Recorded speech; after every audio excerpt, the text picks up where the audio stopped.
The John Howard Association of Illinois is the state's oldest prison reform organization.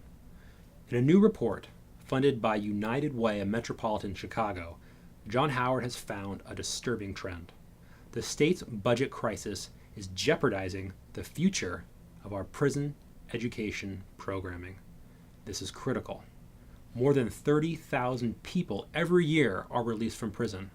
And if these inmates don't receive an education while they're locked up, they are far more likely to commit new crimes when they get out. Despite our state's financial distress, we cannot risk losing this programming. As experts and former inmates will tell you, the choice is clear. We either pay for education now or pay for more crime later. I've been in and out of the Illinois Department of Corrections since late 1991. My arrest was the first arrest of my life. I was 32 years old, and I had been fighting addiction since the age of 12.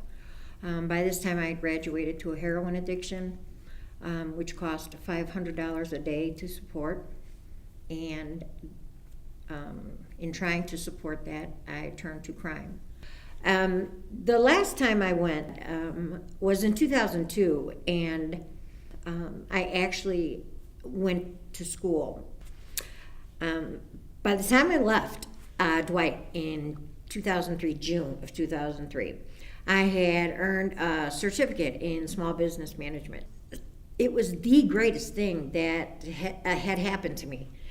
And I just really, really knew at that time that I wasn't going to go back. The education that I received in the penitentiary gave me what I needed. It gave me the desire to even make a goal for myself. Seriously, to make a goal. And if it weren't for that, I wouldn't be where I am now.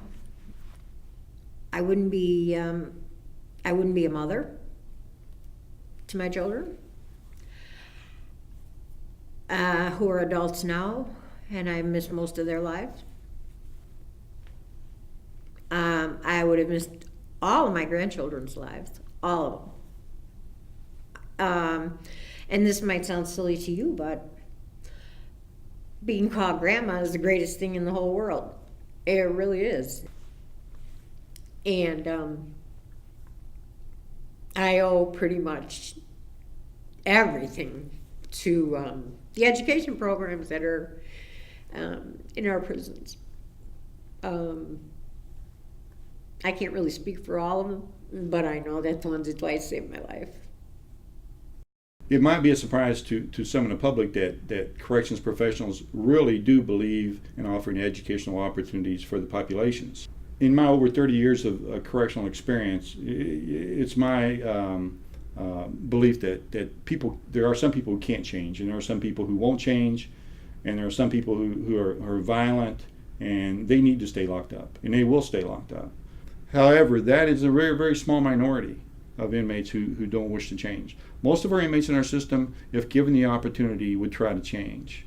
And we need to give them the opportunity through educational classes to be able to take, behind the prison wall, where when they get out into society, they can compete in the job market.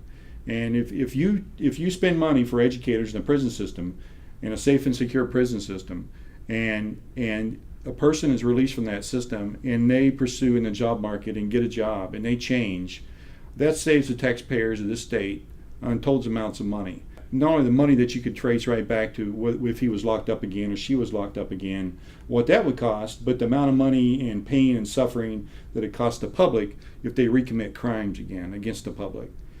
I spent about 10 or 11 years in jails and prisons from age 18 to 28. When I think back on my life, I'm 45 years old now. I never imagined that I would live to be this age. Basically, I had learned to accept that people that live my lifestyle, criminal lifestyle, died young. So I was prepared to die young. I remember times where I really didn't care about life or death. I I remember being at a point where all I wanted to do was be a criminal. I didn't look at it as being a criminal. I looked at it as being just on the other side, just a person who believed that I had to survive to the best of my ability. I didn't believe that I could have other opportunities. But when I went to prison, for me, the educational opportunities provided a sense of freedom. It provided another way out. Most people who are committing crimes will take another way out, particularly the younger people, if they have a way out. If they don't have a way out, if they're thinking hopeless like I was, if they're thinking that there's no opportunity, if they're thinking no one really cares about them, if they're thinking that society is against them, then they're going to keep trying to survive off the land. And they're going to stay in the ghetto. They're going to stay in the hood. They're not going to aspire to move out of that area because they're comfortable there. And they're going to prey on the people in the community. One thing most people don't realize or think about very often is that over 90% of all the people that go to prison come out of prison and they come back to your community. If we make a small investment within the prison walls by educating prisoners, teaching them trades, that makes them employable when they get out. If they're employable, they have jobs, they're much less likely to recidivate. If we fail to invest in educational and vocational programming, we will be less safe. We simply can't afford to not make that investment. I can't emphasize enough to you how important it is that because we have control and order down in our system, that we have to keep moving forward. And part of moving forward is to provide more educational opportunity for the inmates.